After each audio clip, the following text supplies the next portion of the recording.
ada mungkin dia orang kaya atau mungkin dia sosok yang terkenal sehingga mungkin bisa diberikan perlakuan yang berbeda. Kalau untuk Pak Tom ada nggak perlakuan berbeda, baik itu mungkin makanan seperti ini, minuman seperti ini mungkin disuguhkan untuk Pak Tom? Saya boleh minum juga?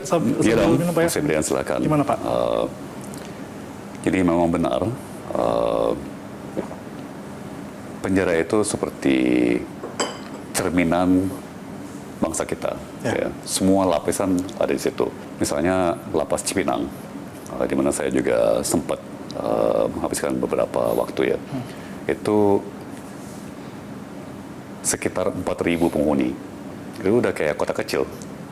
Memang suka tidak suka, pasti di dalam juga ada hierarki. Ya.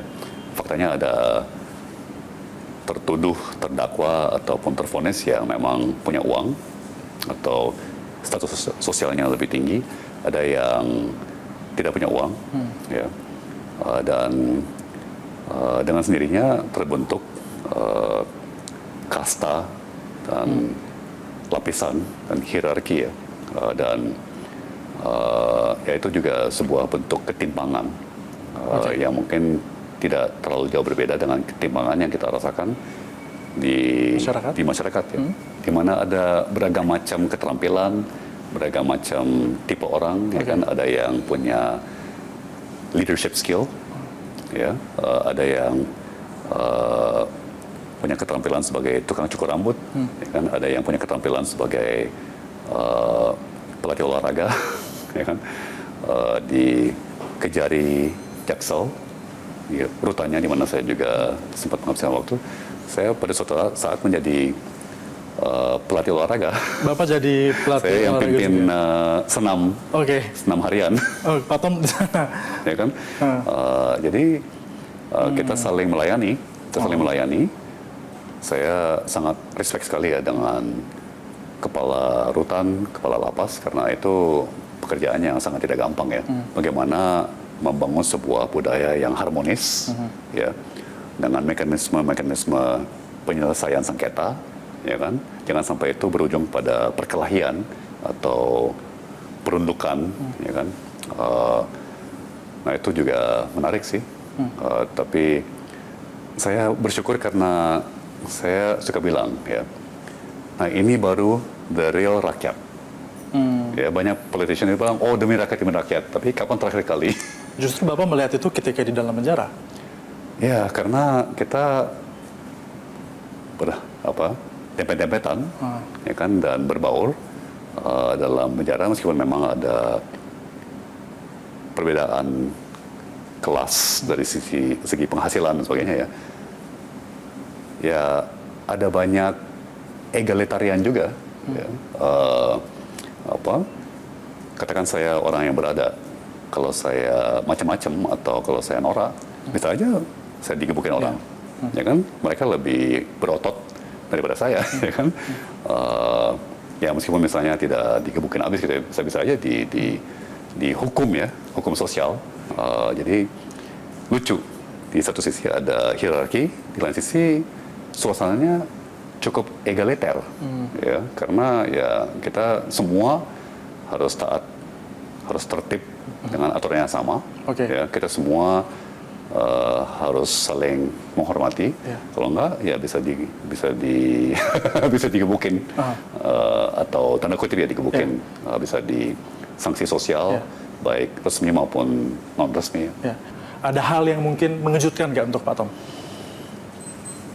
Saya seumur hidup tidak pernah bahkan berkunjung ya ke dalam sebuah penjara.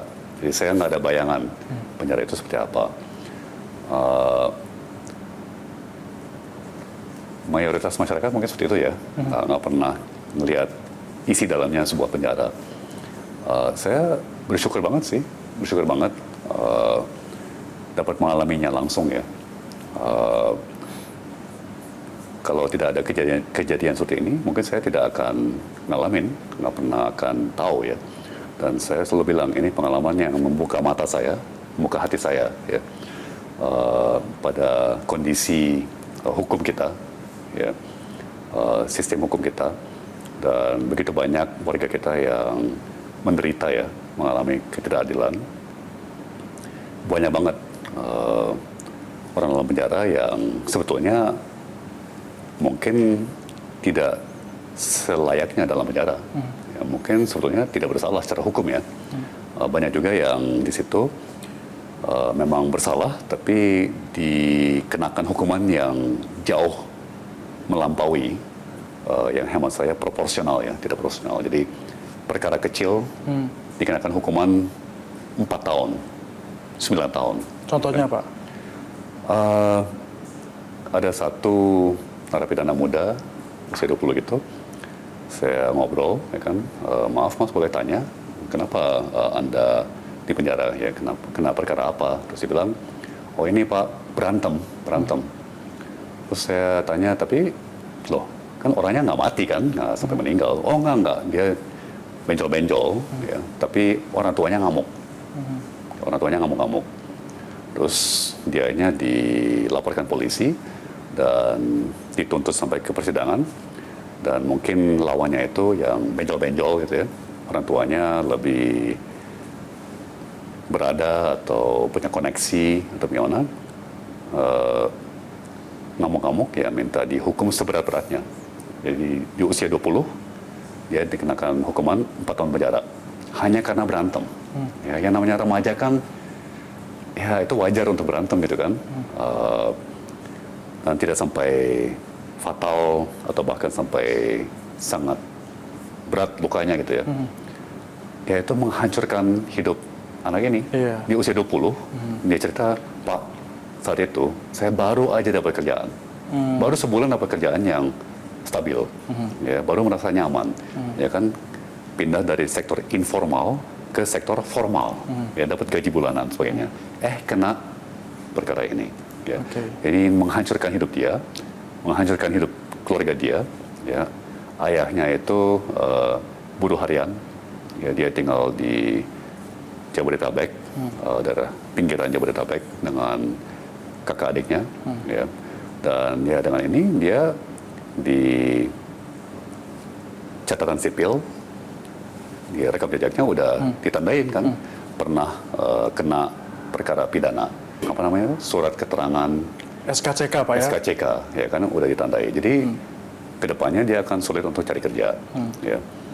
Nah kalau saya nggak ngalamin langsung, nggak ketemu langsung, nggak berbaur langsung dengan warga seperti ini ya, saya mungkin nggak pernah akan punya empati, nggak pernah akan punya kepedulian terhadap begitu banyak warga ya yang mengalami ketidakadilan. Ya. Dan saya yakin nanti kalau Tuhan memberikan kesempatan untuk saya kembali mengabdi, ya pasti empati ini akan menjadi penting ya. Apakah artinya Pak Tom melihat bahwa ada sistem hukum kita yang mengakibatkan masyarakat di dalam seperti itu? Banget. Saya kira ini sekarang udah menjadi hal yang mendasar ya. Dan saya tekankan terus ya. Ini juga pelajaran buat saya ya. Ternyata hukum itu bukan sekedar fungsi penunjang, ya bukan sekedar aksesori ya buat perekonomian, kehidupan sosial yang lainnya, tapi benar-benar fondasi, benar-benar landasan. Ya. Dan saya sudah menyimpulkan, bahkan sebagai seorang ekonom ya, dan sebagai seorang pembuat kebijakan, nggak ada gunanya bangun ekonomi. Ya, kita bangun industri apapun, ya suatu saat akan hancur kena perkara, kena sengketa. Ya. Jadi itu seperti bakal terus maju mundur.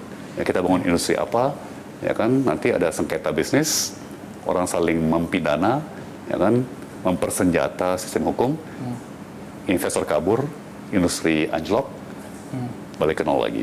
Ya, kita bangun sektor teknologi, ya kan udah canggih, udah bagus, ya kan terjadi penipuan, terjadi korupsi atau bahkan tuduhan korupsi yang tidak berdasar, ya, misalnya karena sengketa bisnis, ya kan, ya rotok lagi.